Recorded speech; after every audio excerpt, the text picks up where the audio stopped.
Assalamualaikum warahmatullahi wabarakatuh. Perkenalkan, nama saya Fani Sukma.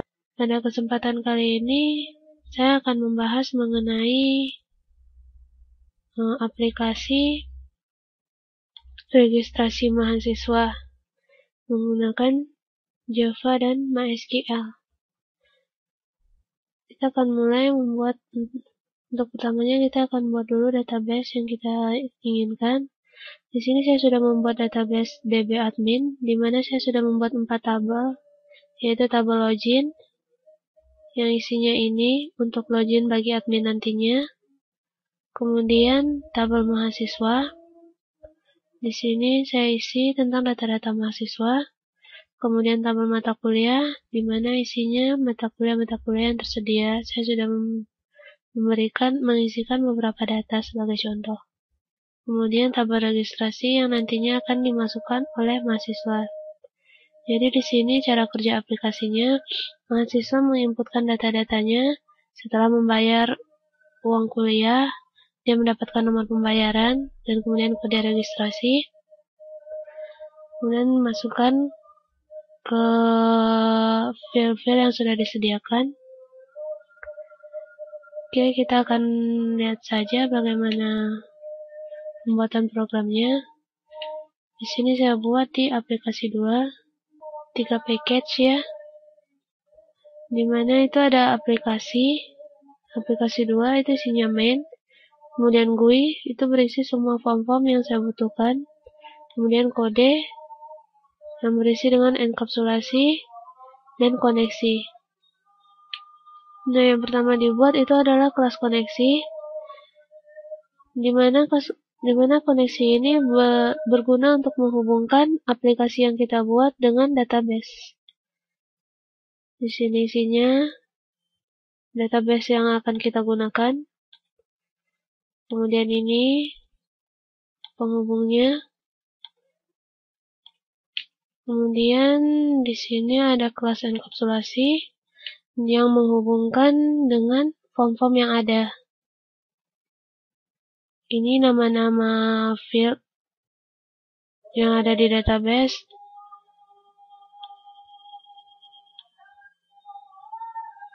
Saya sudah buat getset-getsetnya. Kemudian ini untuk insert. Yang pertama itu saya buat adalah form pilih, dimana ini berfungsi untuk memilih siapa yang login, apakah itu admin atau mahasiswa. Dan kemudian jika dia memilih admin, maka akan memasukkan username dan password yang telah saya simpan di database. Jika tidak sesuai, maka dia akan kembali lagi ke halaman ini. Kemudian untuk login mahasiswa, sini juga akan memasukkan nomor BP dan password yang sudah disediakan juga di database. Kemudian dari form login ini akan lanjut ke form registrasi. Nah, di sini mahasiswa mengisikan nomor registrasi yang telah diberikan pada waktu pembayaran uang kuliah, kemudian nomor BP, total SKS yang mau diambil, nomor pembayaran, dan IP semester sebelumnya, semester genap. Nah, di sini dapat dilihat mata kuliah yang akan diambil. Jika kurang jelas, maka dapat dilakukan chat dengan admin. Kemudian ini insert data untuk masukkan data ke database. Nah, dari admin itu juga akan bisa melakukannya. Admin mempunyai hak akses penuh ya untuk itu. Jadi dia bisa update, delete, search. Kemudian tombol refresh untuk merefresh tabel. Ini juga chat untuk menghubungkannya dengan mahasiswa. Ini data-data mahasiswa, mungkin saja mau diisikan atau ada yang mau dihapus. Juga akan masuk ke database yang tersedia. Chatnya, form chatnya.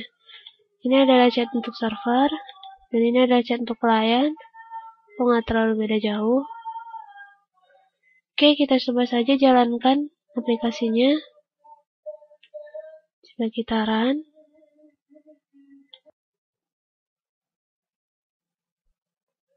Nah, ini akan ditanya kita mau login sebagai admin atau mahasiswa. Kita login dulu sebagai admin. Nah, di sini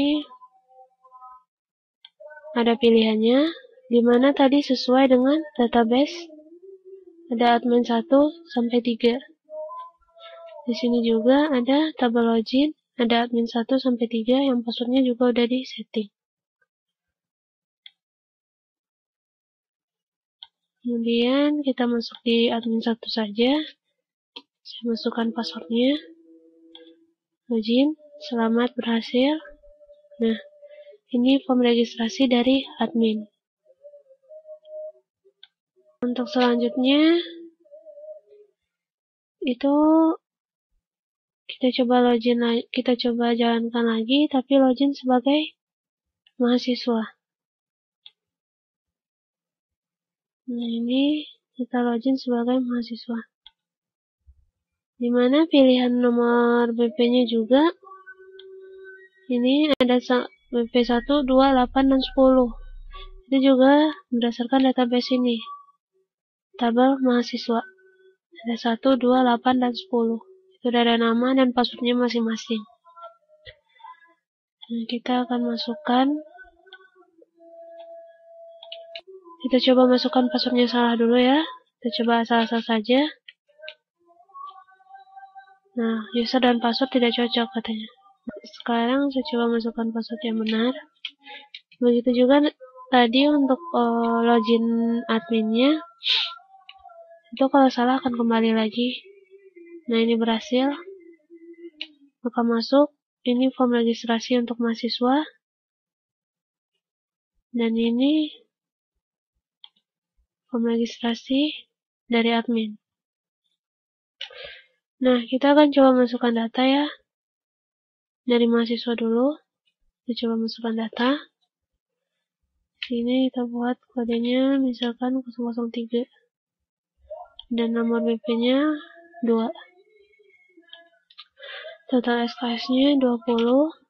Nomor pembayarannya masukkan saja ini. Dan IP-nya kita cobakan 2.75. Oke, kita insert data. Oke, data berhasil dimasukkan. Coba kita refresh di sini. Nah, data yang kita masukkan tadi berhasil. Yang ketiga ini. Nah, kalau untuk mata kuliah, kita bisa lihat mata kuliahnya ya. Nah, ini yang tersedia. Dan ini juga sesuai dengan database. Mata kuliah. Nah, ini. 2 ini. Oke, back. Kita akan kembali ke form ini lagi. Sekarang kita coba dari admin. Kita coba masukkan 04. BP-nya, total SKS-nya 22. Nomor pembayarannya 3004. IP-nya kita tuliskan saja 3.5. Coba kita insert. Data berhasil dimasukkan dan datanya langsung masuk. Dan sekarang kita coba untuk tombol update. Tombol update itu kita coba yang ini. Yang kodenya 0001. Ditetapkan saja ya itunya BP-nya. 10 juga, dan ini yang kita update tadinya 20. Sekarang kita coba 22. Nomor pendaftarannya tetap. Dan IP-nya kita juga coba ubah menjadi 3.67. Coba kita update. Data berhasil diupdate. Dan ini datanya berhasil diupdate. Tadi yang total SKS-nya 20 jadi 22. IP-nya tadi yang 343 berubah jadi 367. Kita coba delete ya. Kita delete-nya berdasarkan kode registrasi saja. Kita coba 4. Coba delete. database dihapus dan yang registrasi 4 itu hilang. Kita akan coba tombol cari ya. Kita akan cari itu berdasarkan kode registrasi. Kita cari yang kode registrasinya 1, search, maka ini datanya, total/22, ini BP-nya, dan ini nomor pembayaran, IP. Search, ini nomor BP-nya 02, 20, ini nomornya, dan IP-nya. Sekarang kita coba untuk data mahasiswa, seperti biasa data mahasiswanya ini. Memasukkan nama mahasiswa atau apanya, bisa juga insert, update, delete, search di sini, dan exit. Fungsinya sama seperti yang di form registrasi yang dari admin. Nah, sekarang kita akan coba untuk mulai chatting. Karena admin ada servernya, kita mulai dari admin dulu. Klik tombol chat, masukkan namanya. Ini kita sebut saja admin 1. Oke. Kemudian di sini untuk mahasiswa juga kita chat, dan di sini kita masukkan nama. Saya masukkan nama saya, Fani. Oke. IP-nya karena saya menggunakan localhost, jadi IP localhost. Oke. Nah, ini dari sisi klien, ini dari sisi server. Saya berkata kalau di sini juga tertulis server ditemukan. Tapi kalau servernya belum hidup, maka dia akan terus mencari server. Nah, coba dari klien. Assalamualaikum, Pak. Coba send. Nah, masuk di sini di server. Kemudian dari server juga membalas. Waalaikumsalam. Send, dan juga masuk admin 1 dan Fani. Ini tulisan terkoneksi yang muncul pada saat di awal saja. Pada aplikasi chat ini, mahasiswa dapat bertanya tentang misalnya jumlah SKS yang mau diambil, atau sharing tentang yang lainnya. Mungkin ada pertanyaan mengenai nomor pendaftarannya, mengenai kode pembayaran, atau yang lainnya. Kita lihat ke source-nya. Itu untuk button-button, saya contohkan saja yang di admin. Kita lihat di sini tadi. Itu untuk insert. Ini, saya gunakan ini untuk source code-nya. Ini yang dari sini. Itu saya gunakan untuk pembandingan. Jika nomor BP-nya sudah ada, maka dia akan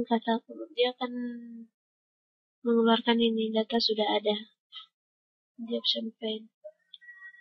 Jika belum, maka dia akan langsung masuk ke database. Di enkapsulasi. Di sini ZDB. Nah, ini. Ini saya gunakan untuk masukkan ke database. Jadi, insert into, saya menggunakan korespondensi tadi, yang juga digunakan penghubung dari aplikasi ini ke database. Jadi, insert into, tabelnya, saya mau masukkan ke tabel mana, tabel registrasi, ini nama-nama field yang ada di dalam database. Itu juga untuk delete, update, dan semuanya. Ini untuk hapus. Delete from tabel itu dimana kita butuhkan hanya primary key-nya aja.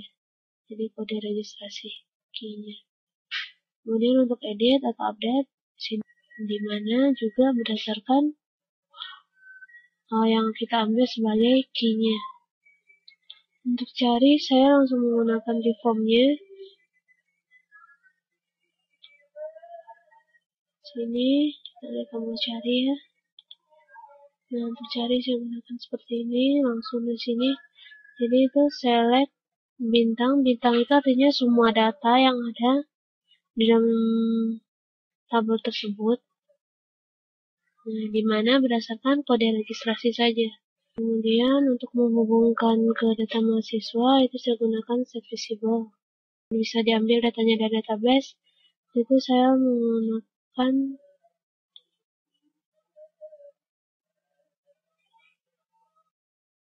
default combo box model di sini. Nah, ini dia. Jadi select data yang ada di tabel mahasiswa. Semua data yang ada di tabel mahasiswa, yang mana yang diminta itu adalah add elemennya, yaitu field pertama. Dimana di sini tabel mahasiswa, field pertamanya itu adalah nomor BP. Jadi nomor BP lah yang digunakan. Kemudian untuk mengisi ini tabel biar dia terisi secara otomatis, maka saya menggunakan fungsi reload. Dan demikianlah pembahasan kali ini.